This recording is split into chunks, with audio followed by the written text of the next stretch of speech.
स्वामी मानकर मंगल और दीर्घायु निष्ठार सहित सावित्री व्रत महिला माने पालन करते। चलित वर्ष सावित्री व्रत विभिन्न मंदिर मानकरे पालित होता जनापड़ी। प्रशासन चलित वर्ष कोरोना कटकणा नथिबारु महिला मानक मध्य खूब उत्साह देखा मिली। एने सावित्री मानक मध्य बेस आनंद उल्लासर वातावरण देखा। आज सावित्री व्रत थिबारु आनंदपुर उपखंड पौर परिषद में समस्त मठ मंदिर में सावित्री व्रत बेस धूमधाम पालित होती। समस्त मठ मंदिर सम्मुखें सावित्री व्रतधारी महिला माने मंदिर में पूजा करी आनंदरे फेरुथिबार देखा मिलता। आनंदपुर दधिभवन मंदिर, झाड़ेश्वर मंदिर, देवगां, कुशलेश्वर मंदिर में सावित्री भक्त माने प्रबल भिड़ होता दृश्य देखा मिली।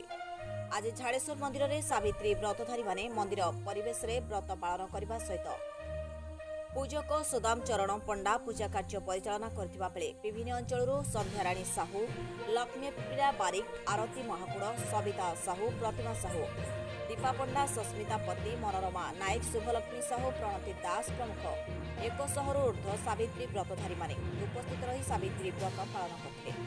आपनको परिचय दियंतु। मु संध्याराणी साहू, घसीपुरा बासिंदा। कौन आज आसते मंदिर को कौन कार्यक्रम है केमती कौन है? भलरे कार्यक्रम पूजा है। यहाँ हूँ सावित्री व्रत। यहाँ हिंदू मानकर गोटे बड़ पर्व। आउ स्वामी मानक यहाँ कराए दीर्घ जीवन कामना करी। आप केते वर्ष है कले? 38 वर्ष।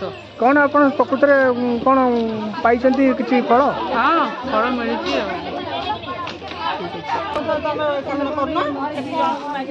आप परिचय दियंतु। हाँ, मो नाम मनोरमा नायक। आम घसीपुरा निवासी। आम सावित्री व्रत करने झाड़ेश्वर मंदिर को बहुत स्त्रीलोक समवेत भाव में करूँ। बहुत आनंद देउछि।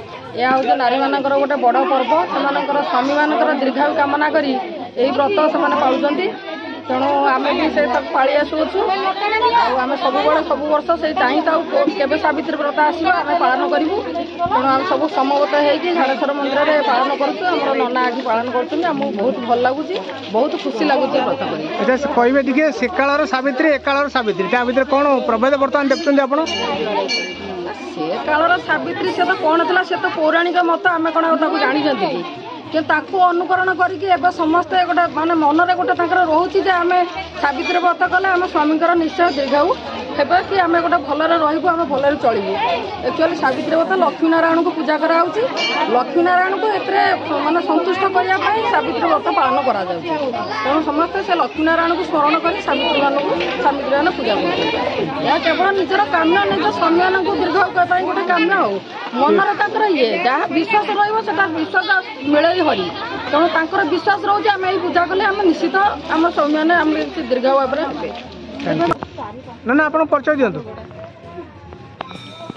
श्री सुदाम चरण पंडा, झाड़ेश्वर मंदिर पूजक तथा आज सावित्री व्रत ये सावित्री सत्यवान ओषा करने लक्ष्मी नारायण पूजा एवं बहु दिन परंपरा अनुजाई सावित्री व्रत ये माने आरंभ कराई।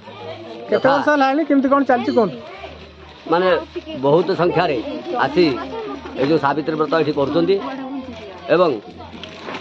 बहुत माने बही पढ़ा एवं होम एवं लक्ष्मी नारायण पूजा इत्यादि कराऊे। केमिति कौन यार माने निष्ठा केमिति केमिति लोकन को पई कौन पई कराऊछ? माने उपवास रहया पई भी कहाइछे एवं जे शंखा साड़ी सिंदूर आ तुमर फल भोग इत्यादि आनी के ठाकुर गति अर्पण करी नहीं उपासना कर सावित्री व्रत जी कर भोग पाइबे एवं पादुक नहीं पाइबे। एवं ये सावित्री सत्यवान ओषा बहुत पुराणा कालू आविर्भाव।